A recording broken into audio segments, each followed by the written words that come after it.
จำของภายของมันด้วยเนอะใจเย็น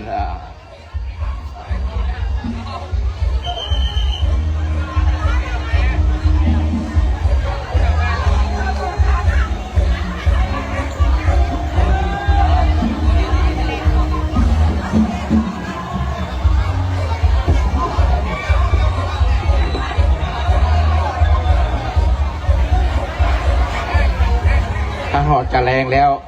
คณะสถาจำของภายของมันแล้วก็รวบรวมเส้นนะก็จะง่ายหน่อยเขาจะครับ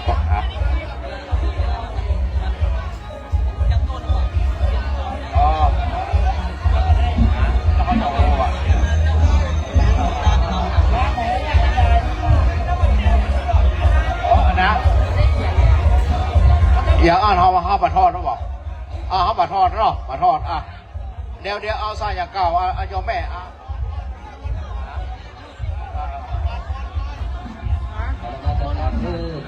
พอเลิกคณะสัตว์มาเดย์มาเมคณะสัตว์แม่อัมพาสวัสดิ์ของครอบครัวและคณะสุขีใจของครอบครัวและก็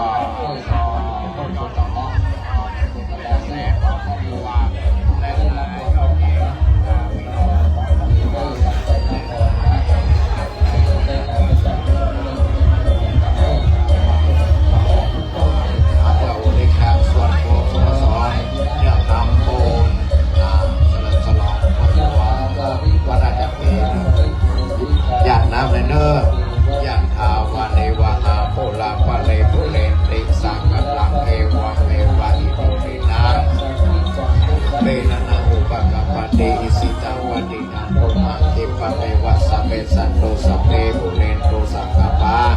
จันโทปนะโสยถามาเนโสติลาโสยถาเอวังโอทุติและอาจารย์วันนี้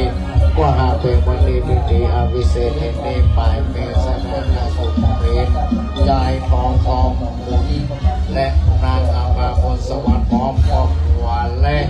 สจอสมรุณเสนพร้อมครอบครัวพ่อโสยอดเอกตามเมโนพร้อมครอบครัวและนางดาวเรืองคำแปงและนางเรืองวินพร้อมนางพวงมายอมตาวาพร้อมด้วยลูกเจ้าหลานและบุตรในสัตว์โลกทั้งหลายตกแต่งกองน้อมนำมายังองค์พระราชาดวงดอกเก้าดอกไม้ในลำเทียนเอาและต้นเอามาถวายเป็นการเลือกนำต้นสลองเสริมสลองเสนาสนะศาลาของด้วยหลวงปู่บาดงดีทุกวันโต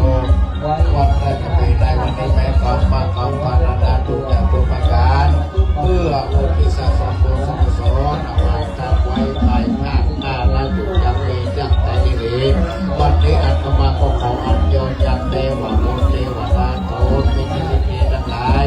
จุ่มปรากฏเอาลายไหมเอาชื่อแห่งเจ้าเก่าโมลสถาไปใส่ไว้ในสุวรรณปัตตาหลักเงินหลักคำสนับจำเจ้าไว้กันหน้าด้านเก่าเป็นตกน้ำอย่างไหล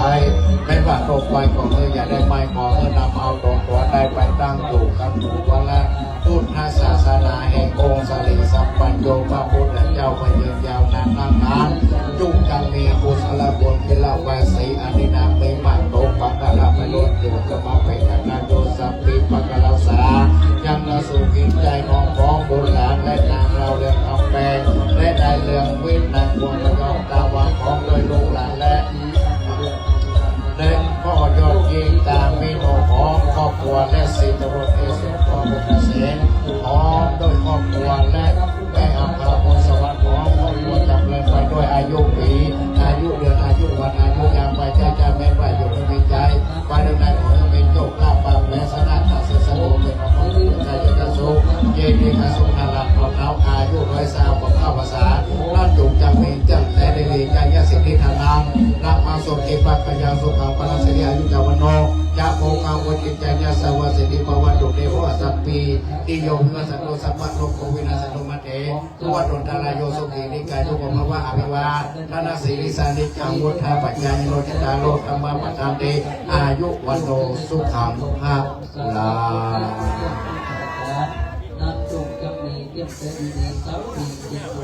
เอาคณะสัตยาตัวเลยที่มาร่วมทำบุญฉลองเสนาสนะปหลวงวัดกาญปีบุญกุศลได้ที่คณะสัตยามาร่วมทำบุญในวันนี้บุญกุศลเนาะร้านก็มาย้อนสัตยาอยู่ดีมีสุขปีจุกปีใจกับพวกคนเนอ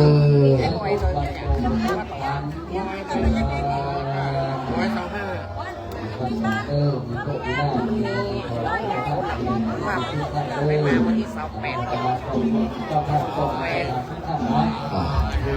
คณะสัตยาที่เอาต้นมาแล้วก็เอาไปนับได้เนอะต้นถ่ายต้นมาเนิ่นจำไว้เดี๋ยวคณะกรรมการจะรวบรวมว่าต้นนั้นก็อ้างต้นนั้นก็อ้างเราหัวมาแล้วมันจะขอบพลาสติกเรามันยืมเนาะยืมแล้วก็ลวดมาเอาปัจจัยกันเนาะเพื่อเขาจะใจโอ้ตัวเองเนาะ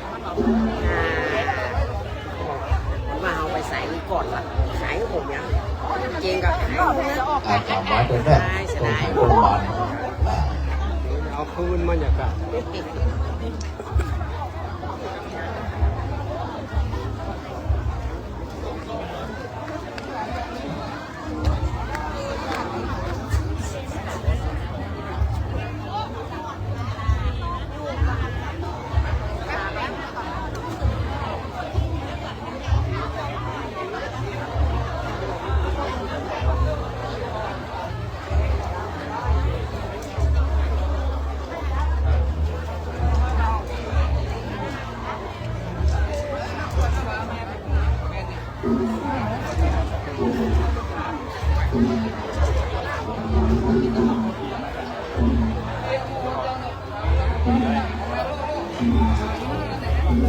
ไปเลย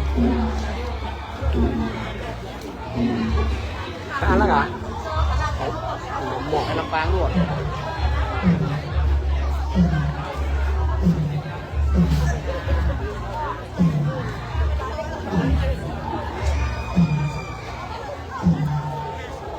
แล้วหลวงปู่กระโดดเนอะ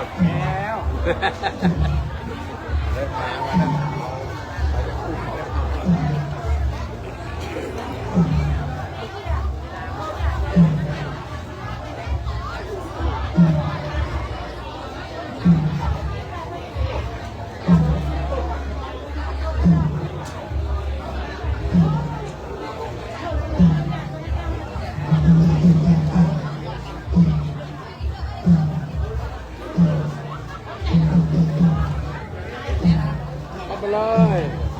เข้าไปนี่เลย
คนตรีนางเศรษฐีที่เป็นผู้มายังเศรษฐีนะ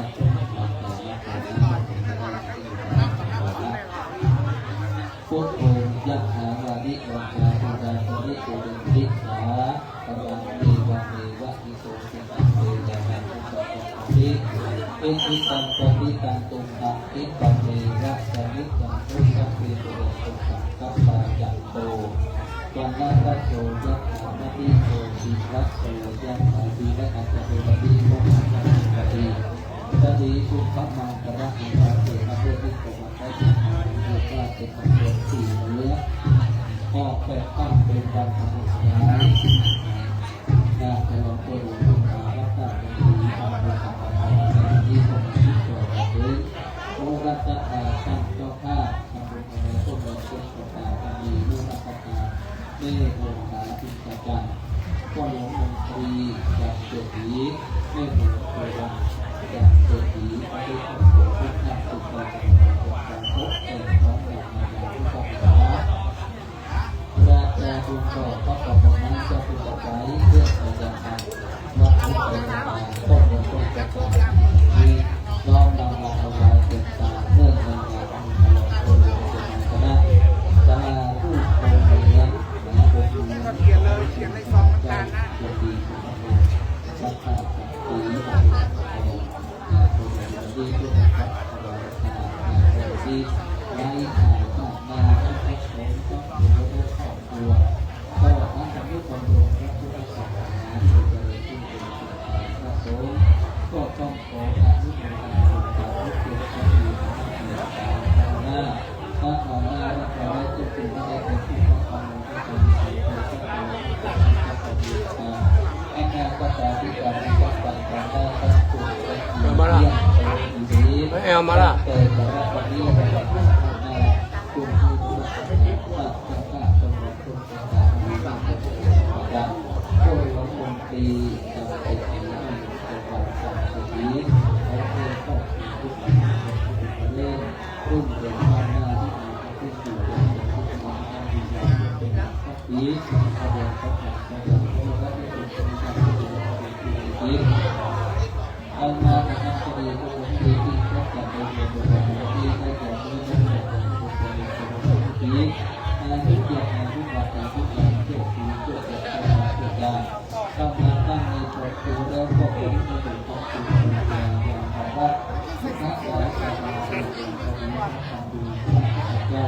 ไอ้เรื่องที่เราจะทำโดยเรานับนั้นจึงต้องมีการประกอบสามารถวัดตะโกที่นี่วัดตะโกได้แค่ประกอบการประกอบวัดตะโก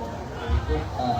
วัดตะโกบนทุกรัฐบาลแม้ว่าจะมาทำงานของวัดตะโกตั้งข้ามีผู้ประกาศจะให้ทำคดีมีรูปแบบทำแล้วก็ทำแล้วสามีสาธุจุดที่ได้ปฏิบัติสงสารที่ทุกยิ่งทุกประการนั้นจุดสักปีและปีที่เดินมีบัตรสังโฆสัพพะโอโควินัสสังโฆมาตีพระสังฆาโยทุกทีปีนาทุกโอพระสังฆาสานะปีที่จันจังบุตตาสังวโรยัตตาโรธรรมาวัฏันติอายุวันโนทุกขังอรหังเป็นลูกจากคุณเป็นทุกเดือนอยู่ในชีวิตทุกครั้งเลย